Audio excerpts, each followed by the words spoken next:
ലോക സാമ്പത്തിക ക്രമങ്ങൾ മാറിമറിയുകയാണ്. റഷ്യയിൽ നിന്ന് വില കുറഞ്ഞ ക്രൂഡ് ഓയിൽ വാങ്ങിയാൽ ഇന്ത്യയെ തകർക്കുമെന്നും ഇന്ത്യൻ ഉൽപ്പന്നങ്ങൾക്ക് 100% താരിഫ് ചുമത്തുമെന്നും അമേരിക്ക പലവട്ടം ഭീഷണിപ്പെടുത്തി. എന്നാൽ ഇന്ന് 2026 തുടക്കത്തിൽ നമ്മൾ കാണുന്നത് വെല്ലുവിളികൾക്കും ഭീഷണികൾക്കും മുന്നിൽ മുട്ടുമടക്കുന്ന രാജ്യത്തെയല്ല, മറിച്ച് അമേരിക്കയുടെ ചങ്ങലകൾ പൊട്ടിച്ചെറിഞ്ഞ് പുതിയ വിപണികൾ വെട്ടിപ്പിടിക്കുന്ന ഒരു പുതിയ ഇന്ത്യയാണ്. നമ്മൾക്ക് ചർച്ച ചെയ്യാനുള്ളത് വെറുമൊരു വ്യാപാര വാർത്തയെക്കുറിച്ചല്ല, മറിച്ച് റഷ്യൻ മണ്ണിൽ ഇന്ത്യ നടത്തിയ ഒരു കുതിച്ചുചാട്ടത്തെക്കുറിച്ചാണ്.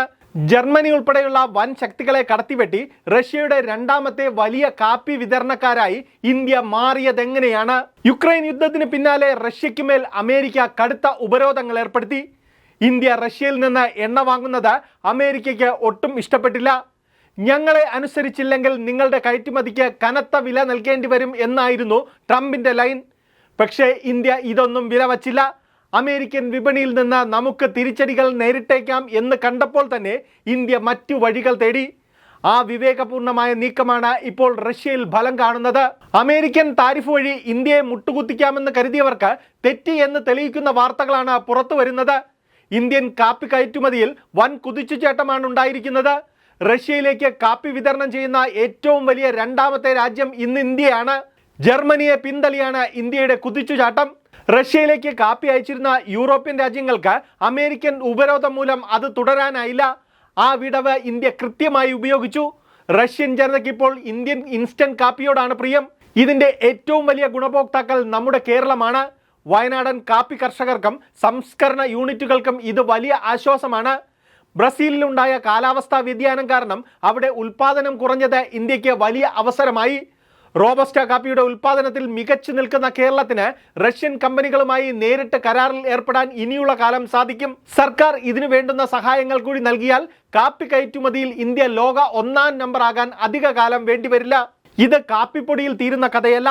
റിസർവ് ബാങ്കിന്റെ ഏറ്റവും പുതിയ റിപ്പോർട്ടുകൾ പറയുന്നതനുസരിച്ച് ആഗോള പ്രതിസന്ധികൾക്കിടയിലും ഇന്ത്യയുടെ സാമ്പത്തിക വളർച്ച സുരക്ഷിതമാണ്. എന്തുകൊണ്ടാണ് ഇത് സാധ്യമാകുന്നത്? ശക്തമായ ആഭ്യന്തര ഡിമാൻഡ് തന്നെയാണ് പ്രധാന കാരണം. നമ്മൾ ഉണ്ടാക്കുന്നത് നമ്മൾ തന്നെ വാങ്ങാൻ കെൽപ്പുള്ളവരായി മാറി. ഡിസംബറിൽ 1.74 ലക്ഷം കോടി രൂപയുടെ റെക്കോർഡ് GST വരുമാനമാണ് ഉണ്ടായത്. ഇതിനർത്ഥം ഇന്ത്യക്കുള്ളിൽ കച്ചവടം പൊടിപൊടിക്കുന്നു എന്നാണ്. ഇന്ത്യ ഇപ്പോൾ ആഫ്രിക്കൻ രാജ്യങ്ങളിലേക്കും ഏഷ്യൻ രാജ്യങ്ങളിലേക്കും റഷ്യയിലേക്കും കയറ്റുമതി വർദ്ധിപ്പിക്കുകയാണ്. ഡോളറിന് പകരം ഇന്ത്യൻ രൂപയിൽ കച്ചവടം ചെയ്യാൻ റഷ്യയുമായി കരാറിൽ ഏർപ്പെട്ടത് അമേരിക്കയുടെ ഡോളർ ആധിപത്യത്തിന് വലിയ വെല്ലുവിളികളാണ് ഉയർത്തുന്നത്. നമ്മൾ ആർക്കും എതിരല്ല, പക്ഷേ നമ്മുടെ രാജ്യത്തിൻ്റെ താല്പര്യമാണ് നമുക്ക് വലുത്. അമേരിക്കയുടെ താരിഫ് ഭീഷണികളെ വകവയ്ക്കാതെ റഷ്യയിൽ നിന്ന് കുറഞ്ഞ വിലയ്ക്ക് എണ്ണ വാങ്ങിയപ്പോൾ നമുക്ക് ലാഭിക്കാൻ കഴിഞ്ഞത് കോടിക്കണക്കിന് രൂപയാണ്. ആ പണം നമ്മുടെ വികസനത്തിന് ഉപയോഗപ്പെടുന്നു. അതേസമയം തന്നെ അമേരിക്കയ്ക്ക് ബദലായി റഷ്യ ഉൾപ്പെടെയുള്ള രാജ്യങ്ങളിലേക്ക് നമ്മുടെ ഉൽപ്പന്നങ്ങൾ എത്തിച്ച് നമ്മൾ കരുത്ത് തെളിയിച്ചു. അമേരിക്കൻ തീരുമാനങ്ങളല്ല, വയനാട് ഉൾപ്പെടെയുള്ള തോട്ടങ്ങളിൽ നിന്ന് റഷ്യൻ വിപണിയിലേക്ക് ഒഴുകുന്ന ഈ കാപ്പിയാണ് ഇന്ത്യയുടെ യഥാർത്ഥ നയതന്ത്രം.